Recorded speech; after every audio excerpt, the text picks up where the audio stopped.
जे विजयी झालेले होते आणि इतर ज्यांना पराजय हा स्वीकारावा लागला अशा सगळ्यांची चर्चा केल्यानंतर काही मुद्दे समोर आलेले आहेत। त्यातल्या काही मुद्द्यांवर आम्ही अभ्यास सुद्धा केलेला आहे आणि अजून अभ्यास सुरू आहे। पण एक गोष्ट इथं मला स्पष्ट करायची आहे की आम्ही सत्तेत आलो नाही म्हणून आम्ही नाराज आहे असं नाही। सत्तेत येईल नाही हा विषय दुसरा, पण आमचा कुठेतरी एक अंदाज होता, काही झालं तरी आम्ही 124 ते 130च्या खाली येणार नव्हतो आणि वरती जब काय आकडा होता तिथं स्पर्धा होती, चुरशीची लढत होती। अनेक उमेदवार हे प्रामाणिकपणे तिथं लढले, मनापासून लढले। आम्ही तिथं सभेला गेलो, साहेब गेले, अनेक इतर महत्त्वाचे नेते तिथं गेले। तिथं जो उत्साह होता सभेमध्ये, कुणी भाड्यावर पैसे देऊन आणलेले लोक तिथं नव्हते। एवढा उत्साह असताना कुठे मोठ्या प्रमाणात नाराजगी ही सरकारवर त्या ठिकाणी असताना सुद्धा सोयाबीन, कपाशी, बेरोजगारी, महिला सुरक्षेचा विषय अतिशय महत्त्वपूर्ण तिथं असताना, दुधाचा प्रश्न महत्त्वपूर्ण असताना सुद्धा जे काही निकाल लागले ते निकाल स्वीकारण्यासाठी उमेदवार सोडा, कार्यकर्त्यांपासून लोकांपर्यंत कोणालाही हा निकाल एवढा सहजपणे महायुतीला कौल मिळेल असं वाटत नव्हतं। काही मुद्दे इथं सांगतो। एक तर ईव्हीएम मशीनवर 6 कोटीपेक्षा जास्त मतदान तिथं झालं, पण महत्वाचं काय की 5,33,000 मतदान हे पोस्टल बॅलेटवर झालं। पोस्टल बॅलेटवर जेव्हा मतदान होतं त्याच्यामध्ये काही प्रमाणात अंदाज आपल्याला येतो की या महाराष्ट्रामध्ये काय होणार आहे। याच्यामध्ये आपण जर बघितलं तर ईव्हीएम पोस्टल बॅलेटला जर आपण एनडीएला बघितलं तर 43.3% पसंती होती आणि तसंच महाविकास आघाडीला आपण बघितलं तर 43.1% अशी पसंती होती।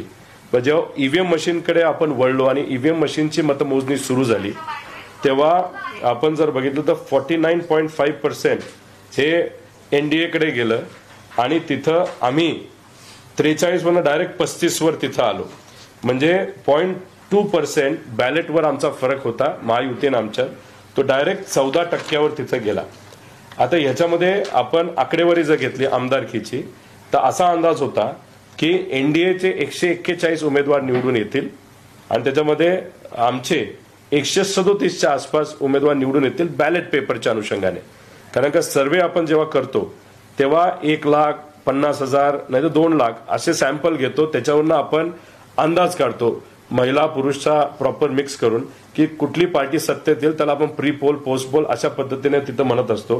त्यात आमचे 137 येतील असं वाटत होतं, 141 आमचे जे कुठले सर्वे होते त्याला 137च्या आसपास आम्ही तिथं येत होतो।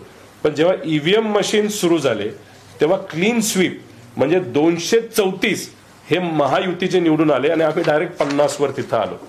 आता आपण जर बघितलं तर 2019ला आमदारकीचं इलेक्शन जेव्हा आपण बघितलं असेंब्लीचं, त्याच्यामध्ये बॅलेट पोस्टरवर काँग्रेस 45 दिसत होतं, किती निवडून आले? 44 आले। 101 बीजेपी दिसत होतं, किती आले? 105 आले। बॅलेटवर इंडिपेंडंट 12 दिसत होते, 13 आले। शिवसेना 56 दिसत होतं बॅलेटवर, किती निवडून आले? 56 आले। आम्ही 60 दिसत होतो, ते 54 आम्ही तिथं निवडून आलो। म्हणजे बॅलेटची मुवमेंट, बॅलेटमध्ये जे काय आपल्याला दिसतं आणि ऍक्च्युअली जे दिसतं आपल्या मशीनवर ईव्हीएम ते समानच्या आसपास असतं, नाही तर ±2-3% असतं। 13%चा डिफरन्स तिथं नसतो। महाराष्ट्र पार्लमेंट 2024चं आपण जर घेतलं तर शिवसेना उद्धव ठाकरे साहेबांना 13 येतील असं वाटत होतं, बॅलेटवर आले 10। तिथं काँग्रेसला 6 वाटत होते, आले 8। तिथं आम्हाला 11 वाजत, तिथं इंडियन नॅशनल काँग्रेस जर आपण घेतली तर कुठेतरी 11च्या आसपास येतील असं वाटत होतं। भारतीय जनता पार्टी बॅलेटवर 12 दिसत होतं, 9 आलं। शिवसेना 6 वर 6 आलं आणि नॅशनल दादांची पार्टी 0 दिसत होतं, 1 तिथं आलं। आणि अशा पद्धतीने म्हणजे बॅलेट साधारणपणे समान तिथं वोटिंग तिथं दाखवत असतं। हेच आपण जर हे घेतलं हरियाणा पॅटर्न, तर हरियाणामध्ये पोस्टल बॅलेटवर काँग्रेस 73 दिसत होतं, आलं 37। बीजेपी 16 दिसत होतं, आलं 48। आता ह्याच्यात अजून एक मोठा फरक झालेला आहे। एक तर बॅलेट आणि ह्याच्यावर मी तुम्हाला अंदाज सांगतो। दुसरं वोटिंगमध्ये मोठ्या प्रमाणात वाढ झालेली आहे. म्हणजे आता पार्लमेंट 2014 आणि असेंब्ली 2014 याच्यामध्ये 37 लाखाची वाढ झाली होती. 7.6% मतदारांनी ज्यांनी मतदान केलं त्याच्यात वाढ झाली होती. त्यानंतर 14 आणि 19 पार्लमेंट, 14 असेंब्ली आणि 19 पार्लमेंटमध्ये 16 लाख. त्यानंतर 19 पार्लमेंट आणि असेंब्ली 19 याच्यामध्ये 11 लाखाची वाढ झाली होती. पार्लमेंट 24 आणि असेंब्ली 19चा फरक काढला तर 20 लाख आहे. पण आत्ताची खासदारकी आणि आत्ताची आमदारकी ह्याच्यामध्ये जर आपण फरक काढला तो हा फरक येतो 74 लाख. म्हणजे 74 लाख लोकांनी अतिरिक्त मतदान लोकसभा आणि विधानसभामध्ये तिथं केलेलं आहे. माझ्या मतदारसंघामध्ये 40,000ली वाढ तिथं झालेली आहे. ते आकडे मी तुम्हाला देतो. आता आमचं म्हणणं एवढंच आहे की ही जी मोठी वाढ झालेली आहे याच्यात गाड्या मोठ्या प्रमाणात लागल्या असत्या. त्या गावामध्ये सुद्धा एक चर्चा झाली असती, अरे जबरदस्त वोटिंग वाढले, खूप मोठ्या प्रमाणात लोकांची गर्दी आहे. ठराविक बूथ सोडले जिथं मतदान जास्त आहे पण बूथ 2च आहे. जिथं 3 बूथ पाहिजे होते तिथं 2 असल्यामुळे तिथं 9 वाजेपर्यंत चाललं. पण बहुतांश बूथवर मतदान पटकीने संपलं होतं. तर 74 लाख ही जी ग्रोथ तिथं झालेली आहे त्याच्या खोलात जर आपण गेलो, भोसरीला 1 लाखाची वाढ लोकसभा आणि विधान झालेली आहे आणि तिथं बीजेपीचा उमेदवार निवडून आला. त्यानंतर पनवेलमध्ये 87,000, मावळमध्ये 72,000, शिरूर जिथं अशोक बापू निवडून येतील असं आम्हाला वाटत होतं तिथे 71,000.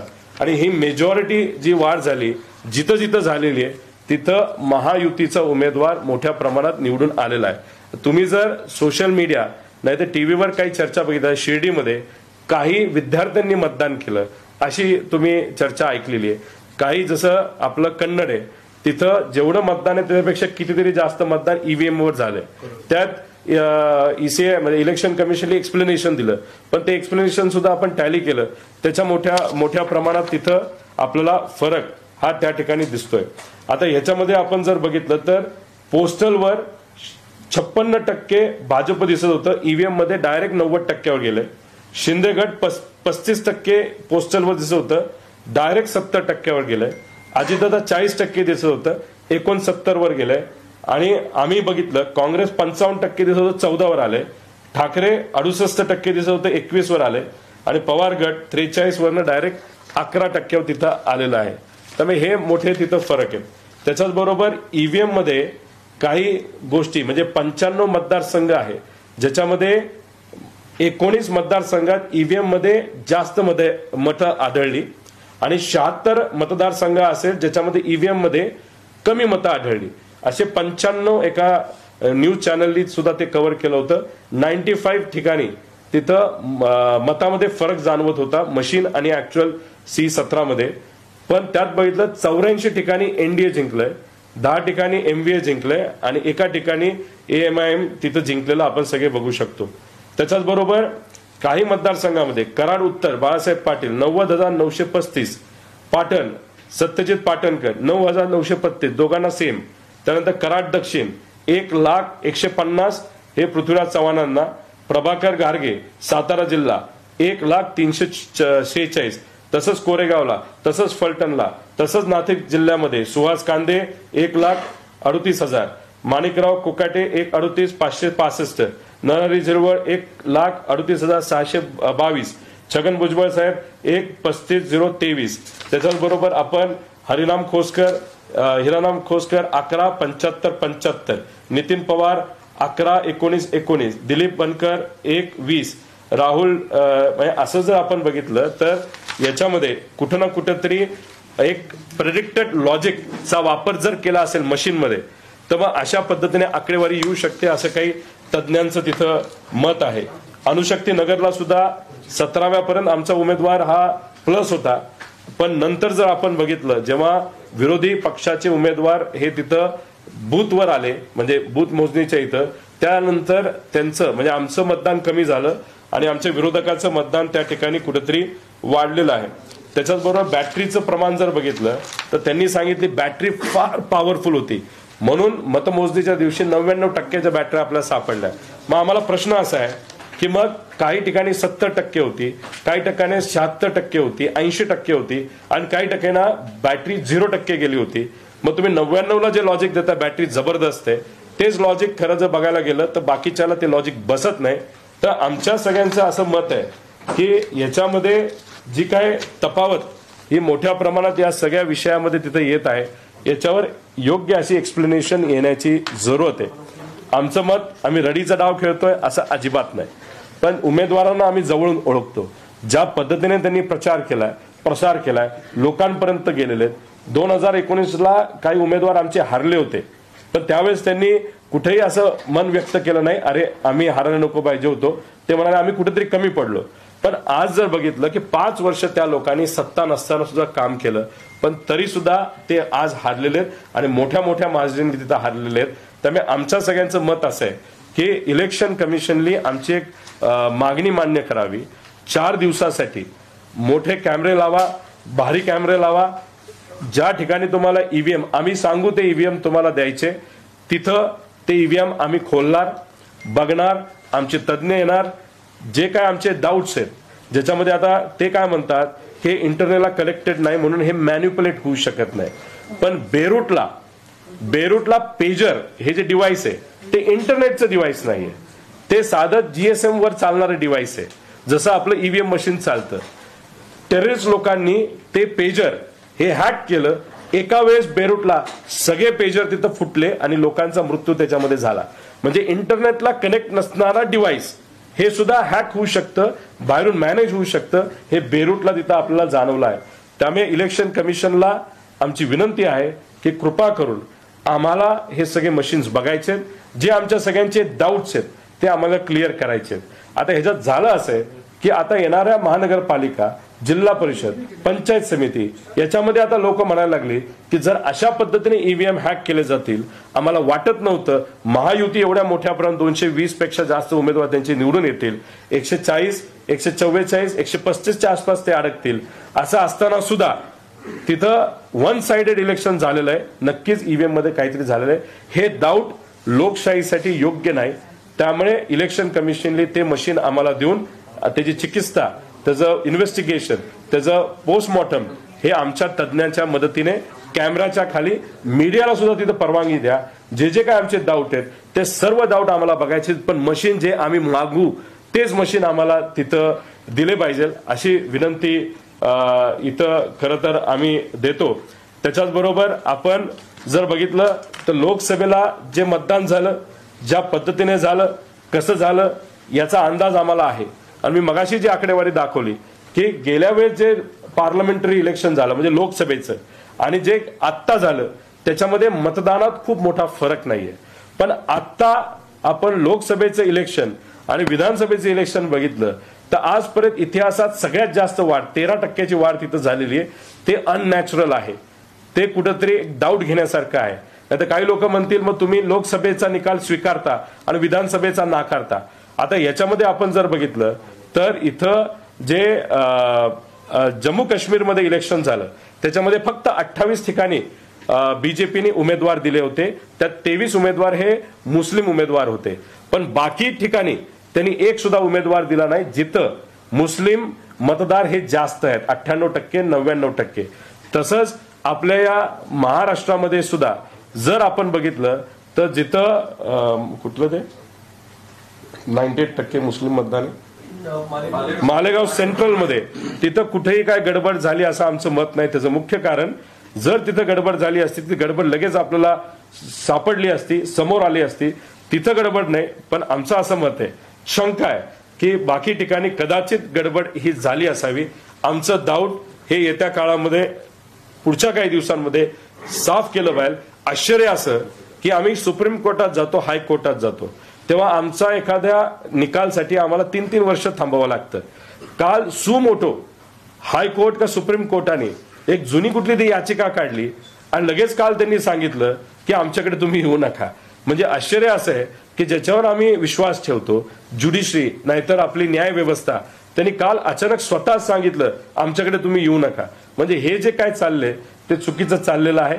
याच्यात स्पष्ट भूमिका घेत इलेक्शन कमिशनली आम्हाला त्या गोष्टी तिथं सांगितलं पाहिजे। त्याच्याबरोबर फॉर्म 20 हा जो फॉर्म असतो तो लोकसभेचा सुद्धा अजूनपर्यंत मिळाला नाही, म्हणजे बूथ वाईज जिथं जिथं मतदान झालं ते अजूनपर्यंत आम्हाला लोकसभेचं मिळालं नाही, विधानसभेचं मिळालंच पाहिजे। त्याच्याबरोबर वोटर टर्नआउट जे ऍप होतं ते काल परवापासून बंद आहे, म्हणजे आम्ही माहिती काढायला जातोय ते सगळे अभिनूज तिथं बंद आहेत।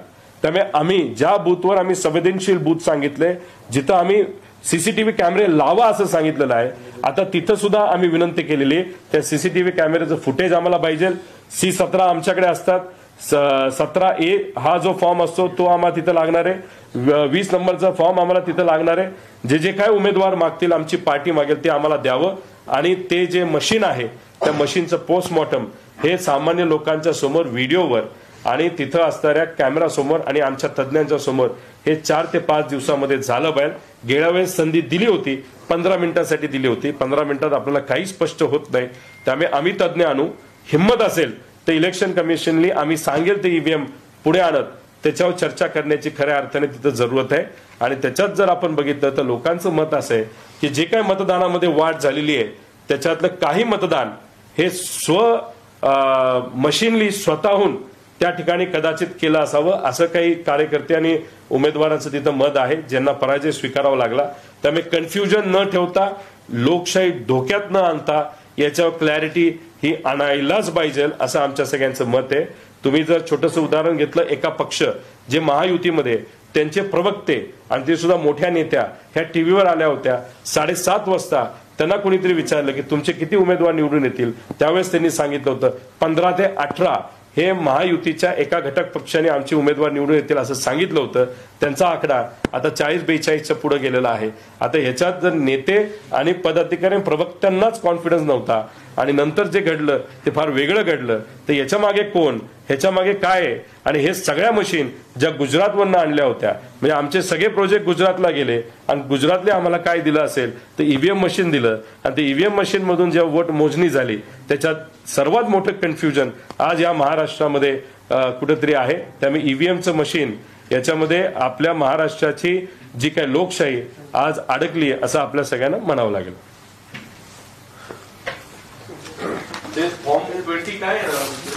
फॉर्म 20 जो विषय असतो त्याच्यामध्ये आपल्याला कळतं की बूथ निहाय किती किती कसं कसं मतदान झालेलं आहे।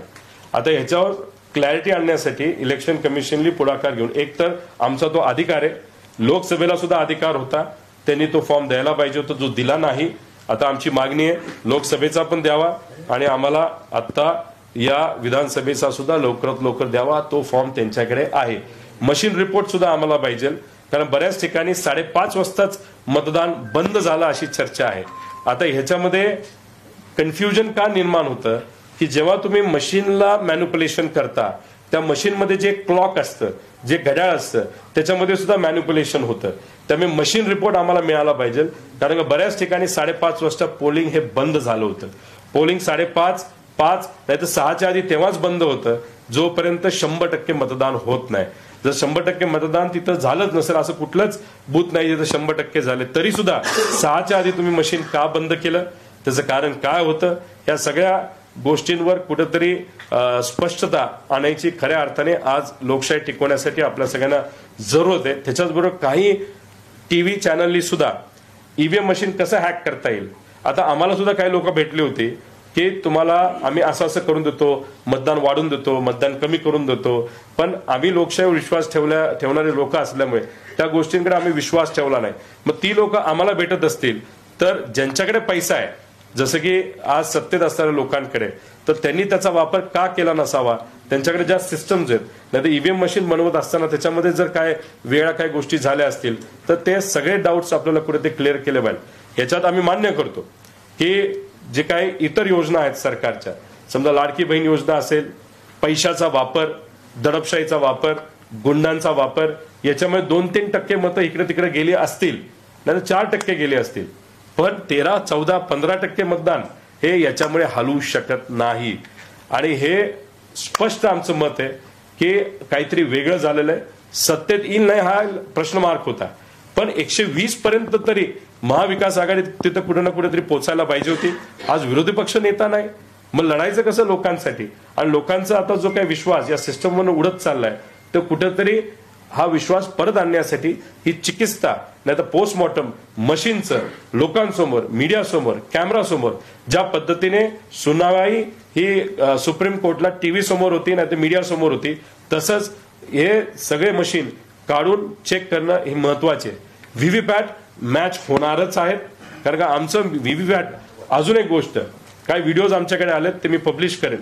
त्याच्यामध्ये एका उमेदवाराने त्याच्या कार्यकर्त्याने जे चुकीचे पण त्यांनी व्हिडिओ काढला मतदान करताना बटन दाबलं रोड रोलरचं तिथं फोटो आला रोड रोलरचा पण तो फक्त फोटोच होता खाली चिठ्ठीच पडली नाही.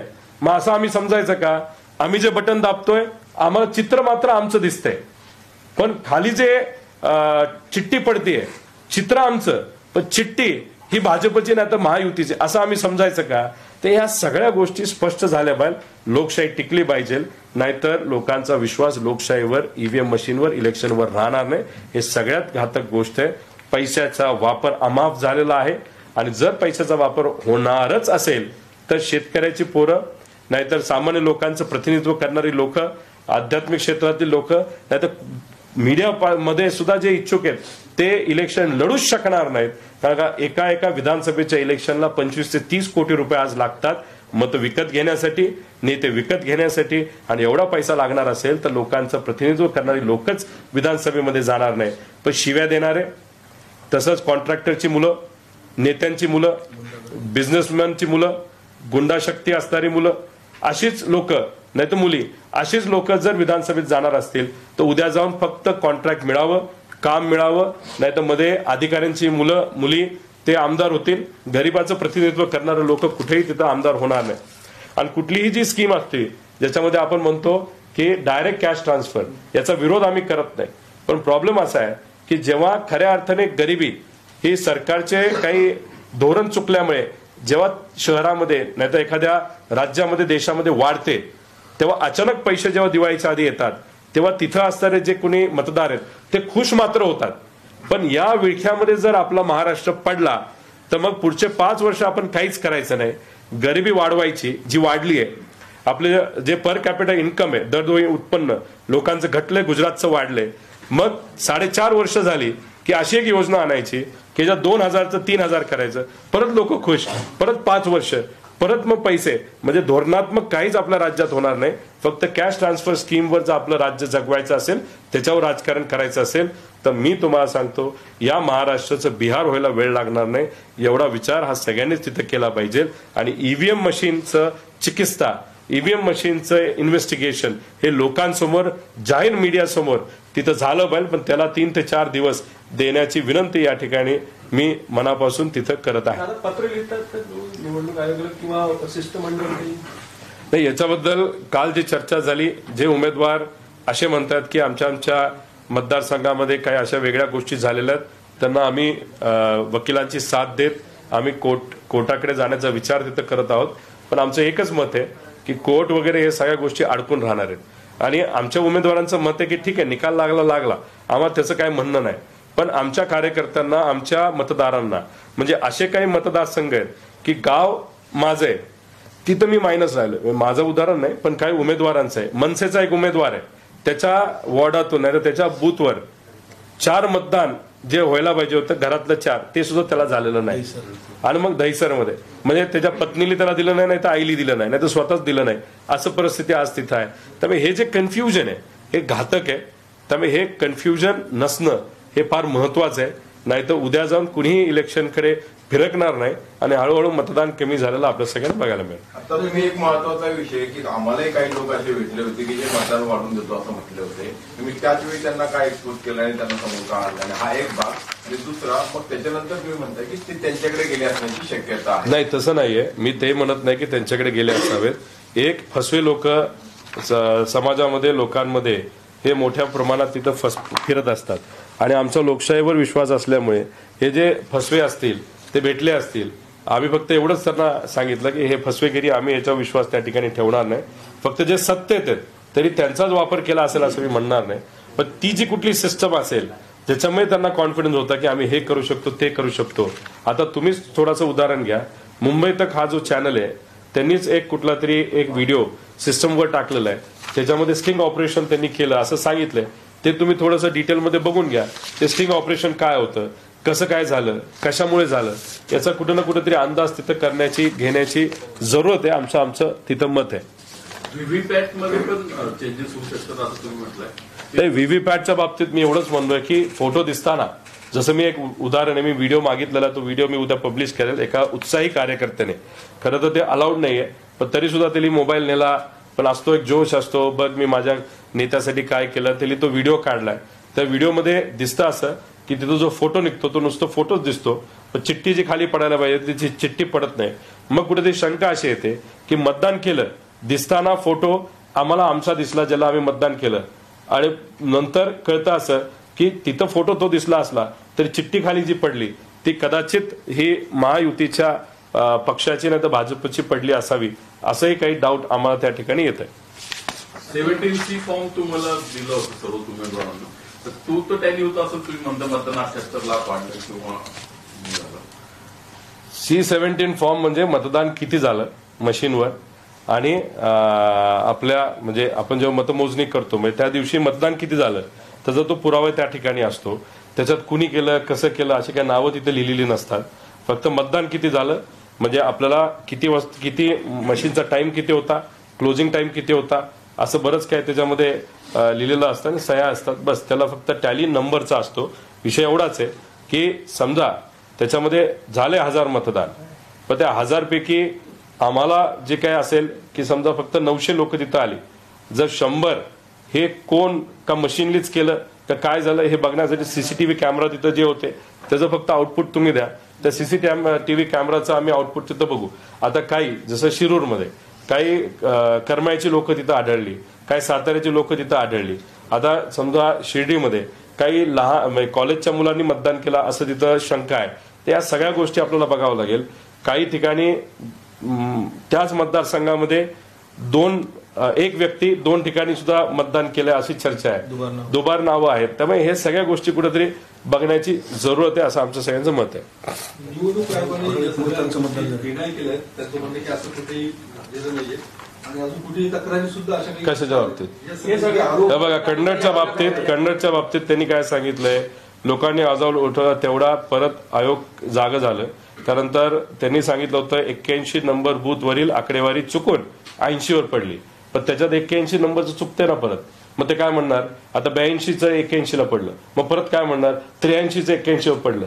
म्हणजे काहीतरी लॉजिकल सांगितलं पाहिजे. बोलायचं म्हणून बोलून चालत नाही. मग तुम्ही 20 फॉर्म द्या, आम्ही जो मागतोय तो मशीन रिपोर्ट द्या आम्हाला. सगळे तुम्ही व्हिडिओ जे काढले गेले ते सीसीटीव्ही कॅमेरा जे संवेदनशील बूथ होते ते आम्हाला तुम्ही द्या. त्यानंतर मशीनची चिकित्सा करण्याची परवानगी त्या ठिकाणी तुम्ही द्या, पण 15 मिनिटं नाही. आमच्या जे कोणी टेक्निशियन्स आहेत ते तिथे येतील, अधिकाऱ्यांसमोर, मीडिया समोर, टीव्ही समोर, लोकांसमोर जे काय आम्हाला चेक करायचं तिथं आम्ही चेक करून घेऊ. तर तुम्ही निवडणूक आयोगात जाणार का? यासंदर्भात तक्रार करणार? जावं लागेल. कारण काय, ठीक आहे मी निवडून आलोय, मला तसं टेन्शन नाही. पण मी काल जेव्हा आमच्या उमेदवारांना भेटलो ते म्हणाले काय नाही सगळं केलं आम्ही, लोकांपर्यंत गेलो, लोकांचा आत्मविश्वास आहे, लोक आमच्याकडे रडत आलेले आहेत. अहो हे या गावामध्ये कुठेही मतदान कमी होऊच शकत नाही. हे कसं झालं आम्ही ॲफिडेव्हिटवर लिहून तुम्हाला देतो. अशा परिस्थितीमध्ये जे दडपण आमच्या उमेदवारांवर आलंय, एवढं सगळं करून लोकांची सेवा केली, कोरोनामध्ये सेवा केली, बरंच काय आम्ही शिक्षणाला मदत केली, आम्ही लोकांपर्यंत वेगळ्या वेगळ्या माध्यमातून तिथं पोहोचलो. आणि ह्या सगळ्या गोष्टी होऊन सुद्धा जर मतदानच मिळत नसेल आणि मतदान ठीक आहे 5-6 हजारांनी पडणं, डायरेक्ट 50-50, 60-60 हजाराचा जो फरक येतो, आम्ही विश्वासच ठेवू शकत नाही. ही जी आमच्या उमेदवारांची परिस्थिती झाली ती कुठेतरी समजून घेऊन मला असं वाटतं की चिकित्सा करण्याची त्या ठिकाणी जरूरत आहे. तुम्ही निवडून आले तेव्हा अजित पवारांनी सभा घेतली नाही म्हणून ते कारण ठरलं असं ते परवाच्या दिवशी म्हणत होते.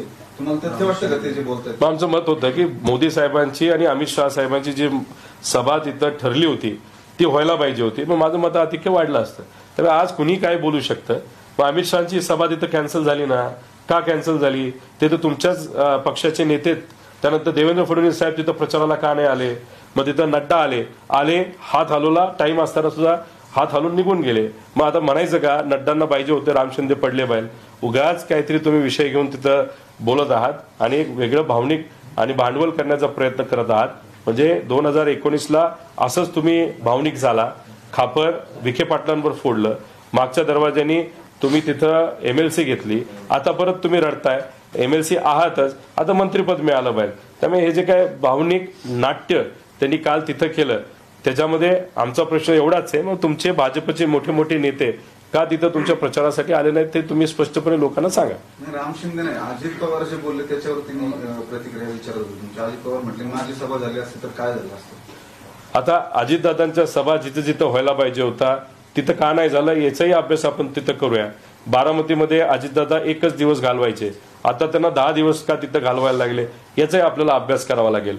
आता तुम्ही जर बघितलं इलेक्शन डिक्लेअर झाल्यापासून इलेक्शन हुसतंय, जो काय काळ त्याच्यामध्ये गेला, जर दादा बारामतीमध्ये कमी आणि बाहेर जास्त त्यांनी फिरले असते तर चांगलं झालं असतं, पण त्यांना फिरता नाही आलं. त्यामुळे वेळ मर्यादित असल्यामुळे त्यांनी त्यांचे उमेदवार जिथे आहेत तिथं जाण्याची पसंती केली असावी म्हणून ते तिकडे गेले असतील. आता दादा वेगळ्या पक्षाचे नेते आहेत, त्यांच्याबद्दल मी तिथं काय बोलणार. त्यांची कॉमेंट अशी होती की थोडक्यात वाचले, थोडक्यात निवडून आले, मी जर तिथं सभा घेतली असती तर काय झालं असतं. म्हणजे मग आमचं हे म्हणणं आहे, अमित शाह साहेबांनी, मोदी साहेबांनी, नड्डा साहेबांनी भाषण करायला पाहिजे होतं. माझं मतदान 20,000 वाढलं असं जसं लोकसभेत झालं तसं. आज ठाकरे गटाची बैठक पार पडली, ज्यामध्ये स्वबळावरती लढण्याचा विचार ठाकरे करतात. विचार आहे, चर्चा आहे, त्यांचं जेव्हा काही फायनल होईल तेव्हा आपण त्या बाबतीत जास्त स्पष्टपणे बोलून घेऊ. पण त्यांचं मत हे महानगरपालिका मुंबईच्या बाबतीत असावं, तिथं एकटे त्यांना लढायचंय. आता उद्या जाऊन असंही ठरू शकतं की ज्या काही स्थानिक स्वराज्य संस्था आहेत त्याचे काही इलेक्शन निवडणूक लागतील ते त्या जिल्ह्याला तिथं असणारे नेते ठरवतील, त्या पद्धतीने तुम्ही तिथं लढलं पाहिजे असाही कदाचित निर्णय घेतला जाऊ शकतो. जोपर्यंत उद्धव ठाकरे साहेब तिथं प्रेस घेऊन बोलत नाहीत तोपर्यंत फक्त चर्चेला आपण खरं समजून कुठलाही तिथं निर्णय घेऊ नये असं मला वाटतं. या निवडणुकीत शरद पवारांचे वोट ट्रान्सफर झाले नाहीत मातोश्री म्हणजे शिवसेनेला, असं काही आमदाराचं म्हणणं आहे. मशालीला वोट ट्रान्सफर झाला नाही त्याच्यामुळे पराभव झाला आमदारांनी जाऊन सांगितलं. कसं आहे, आता शेवटी त्यांना जे वाटतं त्यांनी तिथं सांगितलेलं आहे, आम्हाला जे वाटतं ते आम्ही सांगितलेलं आहे. पण मी जो मुद्दा आज घेतला तो पार्टीच्या पलीकडे जाऊन होता, तो त्यांच्या गटासाठी सुद्धा होता, काँग्रेससाठी सुद्धा होता, आमच्यासाठी सुद्धा होता. म्हणजे विदर्भामध्ये लोक अक्षरशः सोयाबीन त्यानंतर कपाशी याचे भाव कमी असल्यामुळे तिथं मोठ्या प्रमाणात अडचणीत आलेले आहेत. तिथं ज्या पक्षाने बाहेरून कापूस आणला, ज्या पक्षाने सोयाबीनवर लक्ष दिलं नाही, ज्या पक्षाने दुधावर लक्ष दिलं नाही, अशा पक्षाला जर तिथं जास्त मतदान होते आणि ते निवडून येतात, याच्यावरनं मला असं वाटतं की काहीतरी चुकतंय, काहीतरी कुठंतरी पाणी मुरतंय. ते कुठं मुरतंय एवढं फक्त कळावं. ते कळत असताना लोकशाही मार्गाने सगळ्यांसमोर ते चिकित्सा झाली पाहिजे असं आमचं प्रामाणिक मत आहे. ठाकरे गटाच्या आमदारांचं हे पण म्हणणं होतं की मौर्यातनं बाहेर पडायचं आणि कट्टर हिंदुत्ववादी भूमिका घ्या, अशा पद्धतीची भूमिका आजच्या बैठकीत त्या आमदारांनी मांडली. ठीक आहे, आता त्याच्याबद्दल न राऊत साहेबांनी स्पष्टीकरण दिलं, न उद्धव ठाकरे साहेबांनी स्पष्टीकरण दिलं, न आदित्य ठाकरेंनी स्पष्टीकरण दिलं की अशी अशी चर्चा झाली आणि असं असं आमचं मत आहे आणि मग आम्ही त्याच्यावर ही भूमिका घेत आहोत. फक्त चर्चेतून आपण एखादा निर्णय घेणं हे योग्य नाही.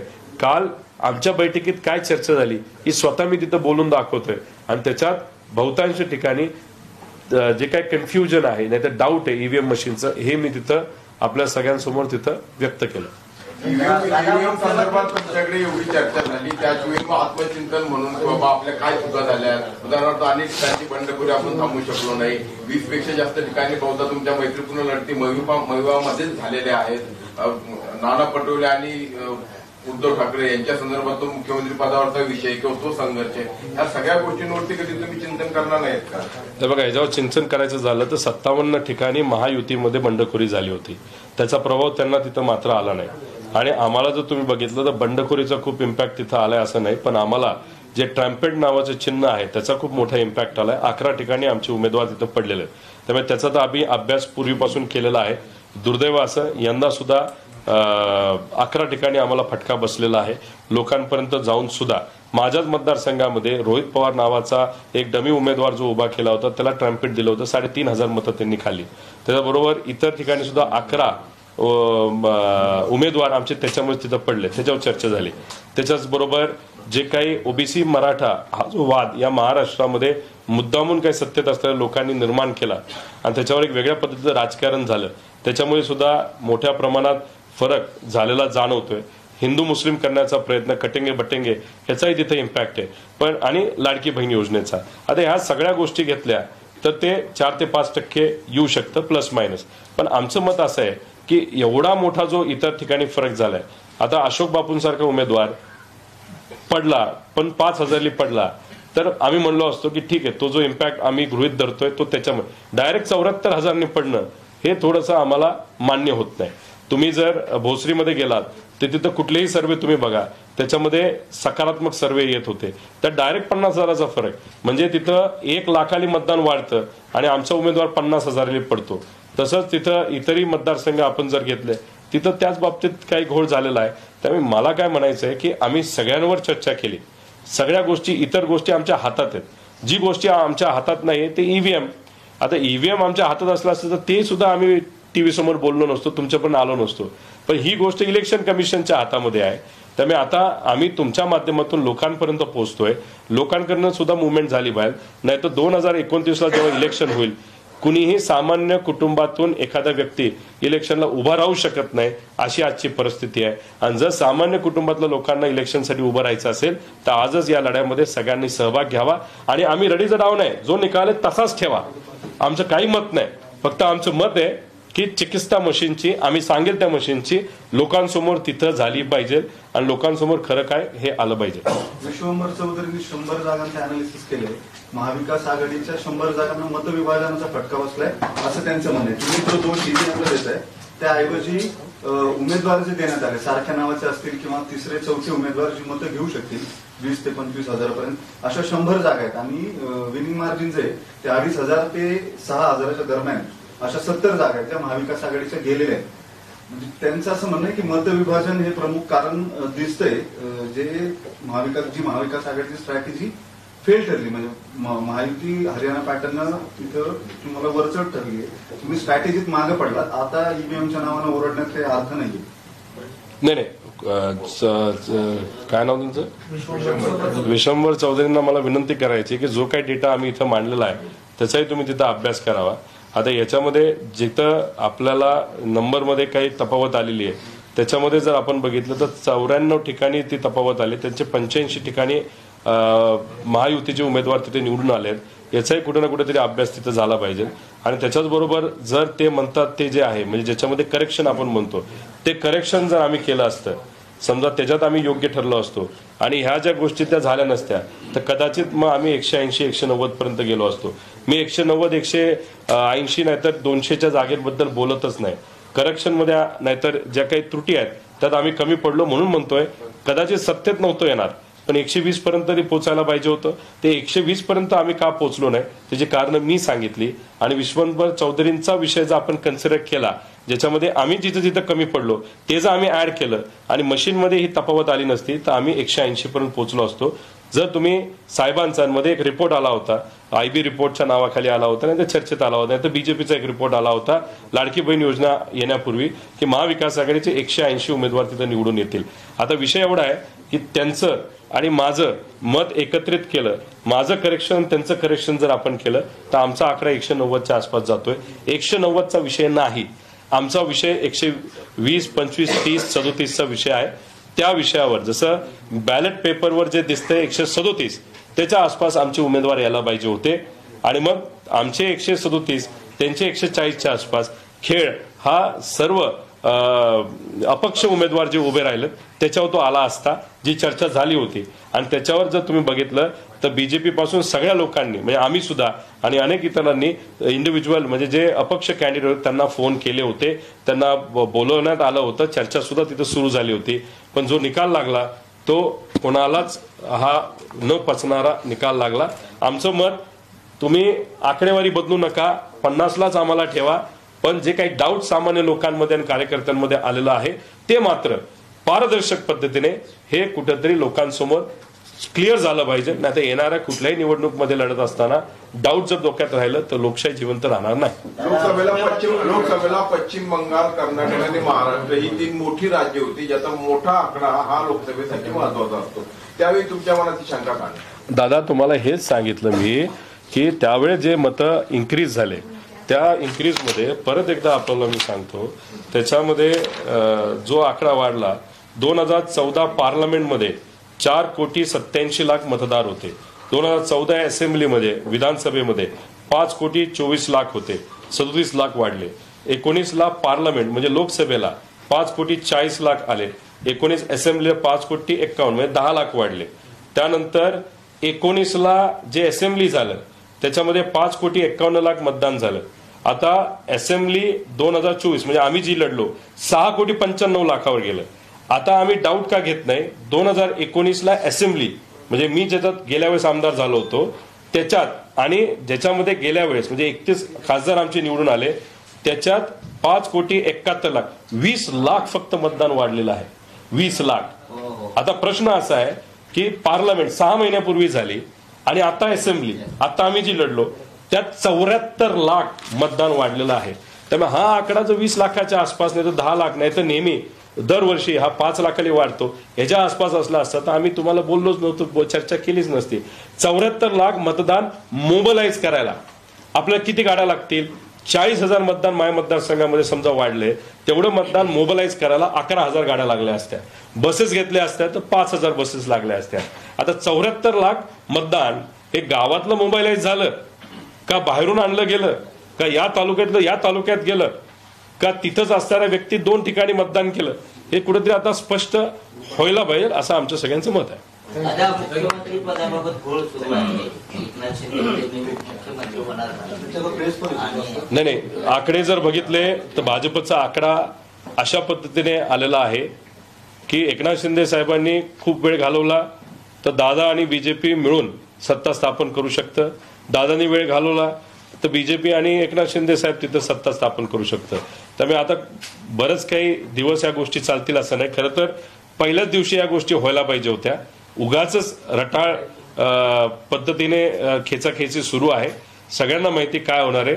भाजपचंच तिथं मुख्यमंत्री पद येऊ शकतं. फक्त दाखवण्यासाठी कदाचित एकनाथ शिंदे साहेबांना 1 वर्ष दिलं जाऊ शकतं, नाहीतर 5च्या 5 वर्ष मुख्यमंत्री हे भाजपचेच राहतील. आणि जर भाजपने सांगितलं 2.5 तर 2.5 वर्ष होईल. 2.5 वर्ष झाल्यावर पुढच्या 2.5 वर्ष भाजपच राहील.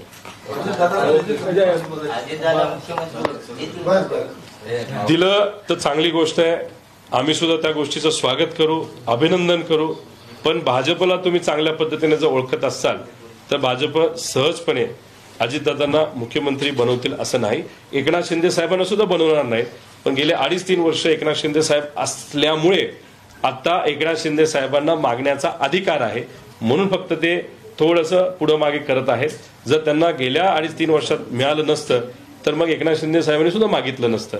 त्यामुळे शेवटी भाजपला ताकद खूप मोठी मिळालेली आहे. मुख्यमंत्री हा भाजपचाच झाला तर होईल.